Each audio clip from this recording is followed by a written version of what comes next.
Mr. Draghi, the former president of the European Central Bank (ECB), today said that protracted economic uncertainty due to the COVID-19 pandemic meant the case for monetary and fiscal expansion remained compelling.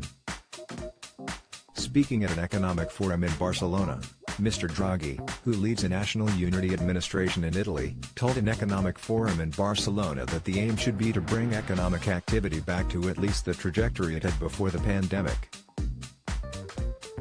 He said, "With higher levels of activity than before, we can compensate for the rise in debt that took place during the health crisis." Mr. Draghi stressed that investors needed to be reassured that fiscal prudence will return as soon as the recovery is self-sustained. However, UK-based experts were deeply skeptical about his motives, as well as the long-term feasibility of the project. Barney Reynolds, a partner at top city law firm Shearman & Sterling, told Express.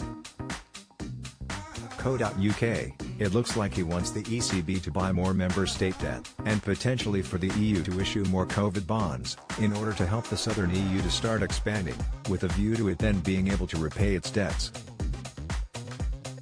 The theory is correct, but experience would indicate that the numbers may not add up, even then, and the ongoing problem of the increasing debt buildup will continue. Mr. Reynolds added, "At root this is a massive political problem for the Eurozone, requiring ultimately the North to share its spoils more fully with the South." He's presuming Italy can grow like Bavaria through fiscal stimulus, whereas there's no sign of that happening given the fact that the euro is overvalued for Italy. David Jones, the Tory MP for Clwyd West as well as the deputy chairman of the European Research Group, said Mr. Draghi's remarks were very telling. Referring to a monetary policy whereby a central bank purchases longer-term securities from the open market in order to increase the money supply, Mr. Jones told Express. Co.uk, "The bloc is struggling to achieve sufficient levels of economic activity so as maintaining quantitative easing." Jeremy Corbyn slammed for shameful vaccine comments, reveal trade poll, Australia trade deal signed, do you support it? Vote here, Insight, EU caves. VDL running scared of Biden promises to compromise on Brexit, Spotlight, the UK by contrast is recovering quickly. Quantitative easing is all well and good when economic conditions demand, but its continuation underlines the structural weaknesses in the Eurozone. The situation in which the Eurozone currently found itself was the result of the weakness at its very heart, Mr. Jones said, namely the divide between the wealthier countries in the north and the poorer ones in the south. He explained, that was always the problem.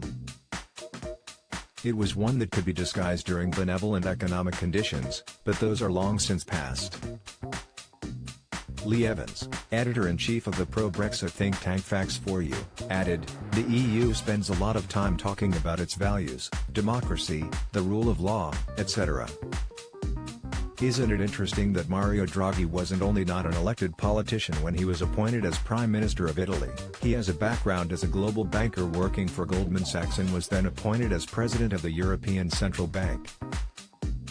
The Italian people have an unelected global banker as their Prime Minister, which seems to be just the way the EU wants it."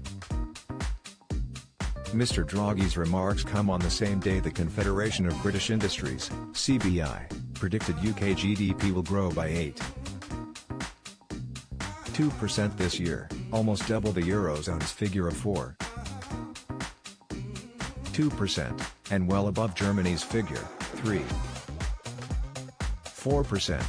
CBI economist Alpesh Palja said, "We have substantially upgraded our forecasts for UK growth. It is a testament to the success of the vaccine rollout. We see much stronger growth in the UK than in the major Eurozone economies.